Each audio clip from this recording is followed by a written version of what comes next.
Barcelona, the lively capital of Catalonia, has always been admired for its stunning buildings, Mediterranean views, and rich mix of cultures. Its train stations, especially Estació de França, have welcomed travelers for more than 100 years. But in April 1984, that same station became the center of a mystery that has lasted decades. It all began when 3 well-dressed children were left behind in its grand marble halls. What followed was a story of adoption, rediscovery, and painful questions about family and identity. A story that shows both the strength of children and the shadow of secrets from the past.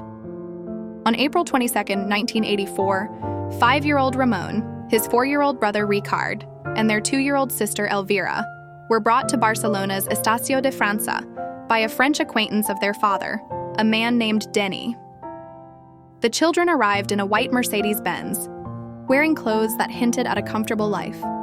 Denny led them into the station, told them to wait while he went to buy sweets, and walked away. But he never returned. Hours later, station staff found the children crying and alerted the police. The little ones couldn't give their last name, their parents' names, or an address.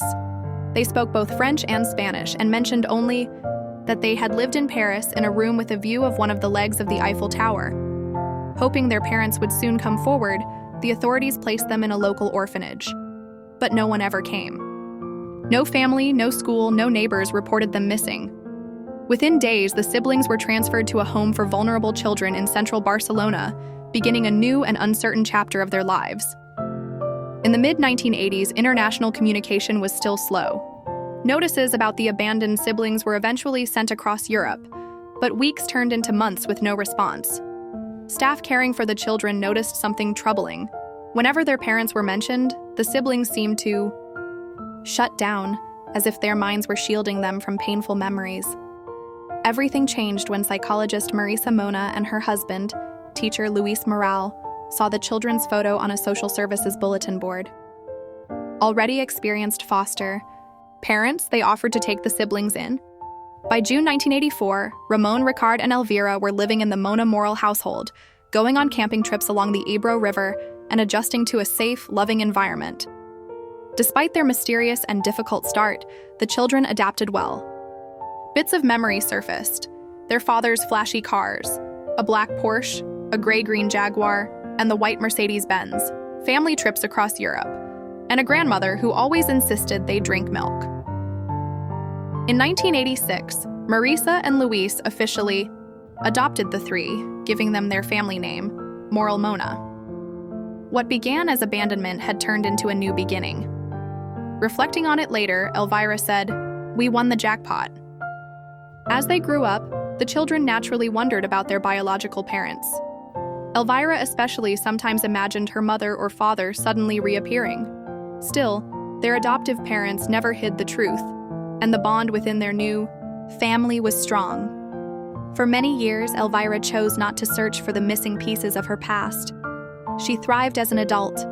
Inspired by her adoptive father, she became a teacher, specializing in sign language and helping children with hearing difficulties. She built a life in Barcelona with her partner Marco, an Italian designer, and together they raised 2 sons. Motherhood, however, stirred questions she had once pushed aside. Did her family carry any hereditary illnesses? What had her mother been like? Did she breastfeed her, sing to her, or leave because of some terrible crisis? Looking into her newborn sons' faces, Elvira felt the weight of not knowing more strongly than ever. In 2020, she decided to take a DNA test through MyHeritage. The results brought unexpected surprises. Instead of confirming her French roots, the strongest connections pointed to southern Spain, leaving her once certain identity in question. When Elvira told her adoptive mother about her search, Marisa brought out a bundle of old yellowed newspaper clippings she had kept since 1984.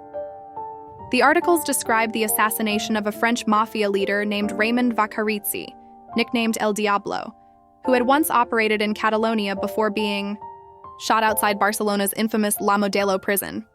Marisa had long wondered if the children might be connected to him, given their French ties and hazy memories of fancy cars and sudden road trips. Elvira was stunned, though her brother Ramon dismissed the theory. He remembered their father clearly and said he had pale hair, unlike Vaccarizzi.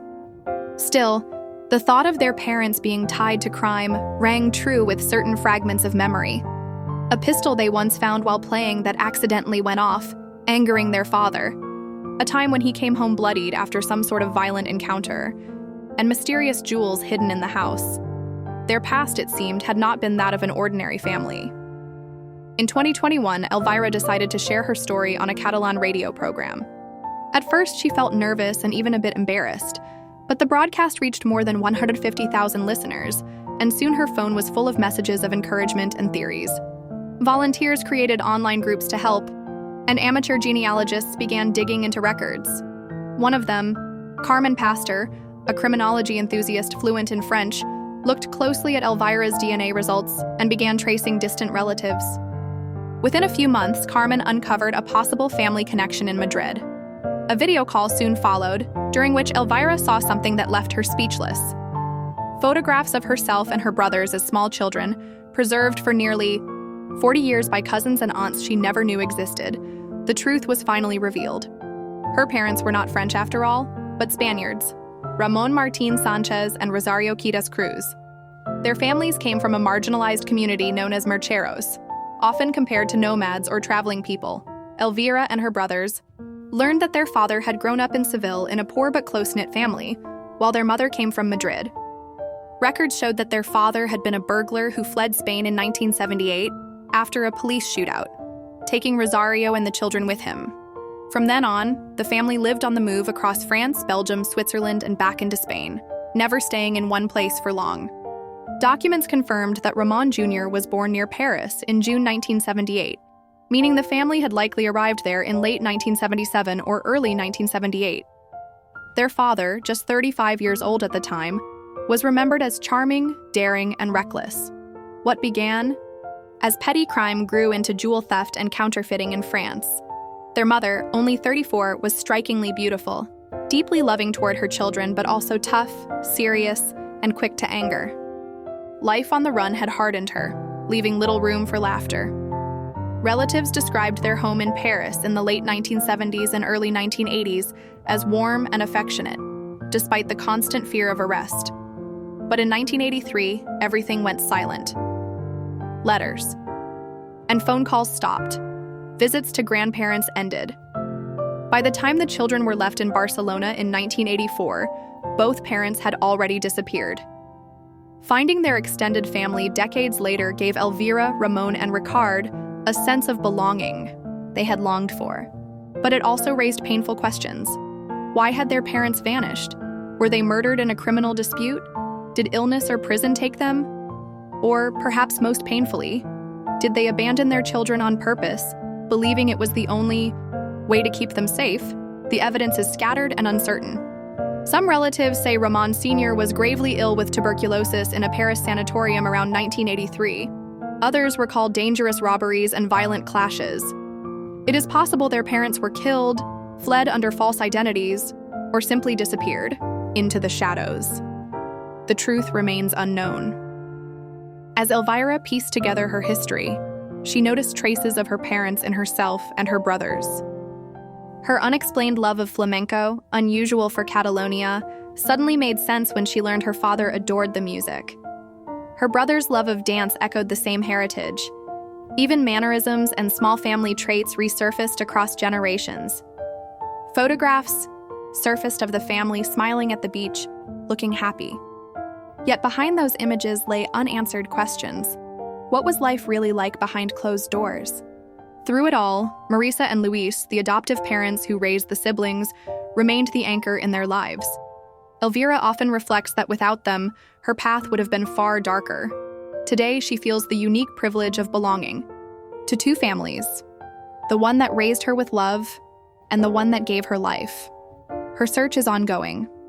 Volunteers, genealogists, and even former underworld figures have offered scraps of information, though many have led nowhere.